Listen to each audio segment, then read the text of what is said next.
Ninakusalimu kwa jina la Bwana wetu Yesu Kristo. Karibu katika mfululizo wa masomo ya kesha la asubuhi, na leo ikiwa ni Oktoba 18 ya mwaka 2023. Tuombe. Mtakatifu, mtakatifu Baba yetu na Mungu wetu uliye mbinguni, jina lako litukuzwe sana. Asubuhi ya leo ninaalika uwepo wako uende pamoja nasi. Endelea kutuongoza na utusaidie tuyashike haya tunayojifunza. Katika jina la Yesu Kristo tunaomba na kuamini. Amina. Somo la leo linasema mruzuku wa wanadamu. Hili ni somo ambalo limejengeka katika kitabu cha Isaya sura ile ya 46 na ile aya 4. Neno la Mungu linasema, na hata uzee wenu mimi ndiye, na hata wakati wenu wa mvi nitawachukueni. Hebu kazi ya Kristo iwe mfano wako. Daima Kristo alienda kila mahali akitenda mema, akiwalisha wenye njaa na akiwaponya wagonjwa. Hakuna mtu hata mmoja aliyekuja kwake kutafuta msaada akatoka mikono mitupu. Kamanda wa ikulu ya mbinguni alifanyika mwili akakaa kwetu, na kazi yake ya maisha ni mfano wa kazi ambayo tunapaswa kuifanya.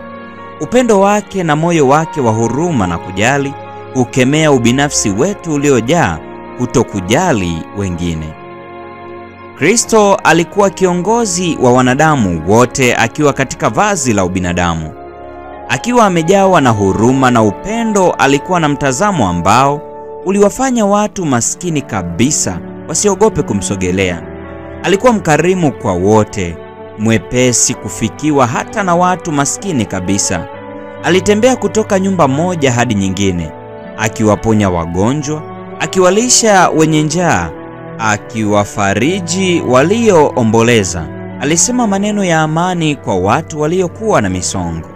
Alikuwa tayari kujishusha, kujikana nafsi mwenyewe. Hakutafuta kujitofautisha na wengine. Alikuwa mtumishi wa wote. Ilikuwa chakula na kinywaji chake kuwa baraka na faraja kwa wengine, kuwapa furaha wenye huzuni na kuwapumzisha wenye kulemewa na mzigo aliyokutana nao kila siku. Kristo anasimama mbele yetu kama mwanadamu kielelezo, missionari mkuu, mfano kwa ajili ya wote ambao wangefuata baadaye.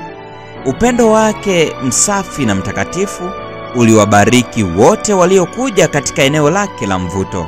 Tabia yake ilikuwa kamilifu, bila doa lolote hata dogo la dhambi.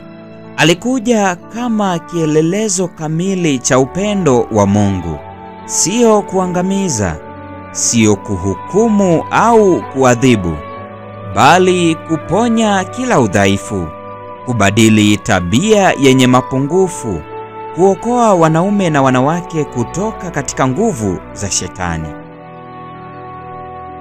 Yeye ni muumbaji, mkombozi na mruzuku wa wanadamu. Anawapa wote mwaliko huu: njooni kwangu ninyi nyote msumbukao na wenye kulemewa na mizigo, nami nitawapumzisha. Jitieni nira yangu mjifunze kwangu, kwa kuwa mimi ni mpole na mnyenyekevu wa moyo, nanyi mtapata raha nafsini mwenu. Kwa maana nira yangu ni laini na mzigo wangu ni mwepesi. Ni mfano upi basi inatupasa kuonesha ulimwenguni? Inatupasa kufanya kazi ile ambayo tabibu missionari mkuu aliifanya kwa ajili yetu. Inatupasa kufuata njia ya kujikana nafsi ambayo Kristo aliipitia. Katika tafakari zaidi, mwandishi anauliza, ni kitu gani kinanizuia kuvaa nira ya Yesu na kujifunza kutoka kwake? Mpendwa mfuatiliaji wa masomo haya kesha la asubuhi, na kwa nukta hiyo ndio tunafikia tamati ya kipindi cha kesha la asubuhi siku ya leo. Neema ya Bwana wetu Yesu Kristo, pendo la Mungu na ushirika wa Roho Mtakatifu uwe nawe sasa na hata milele. Amina.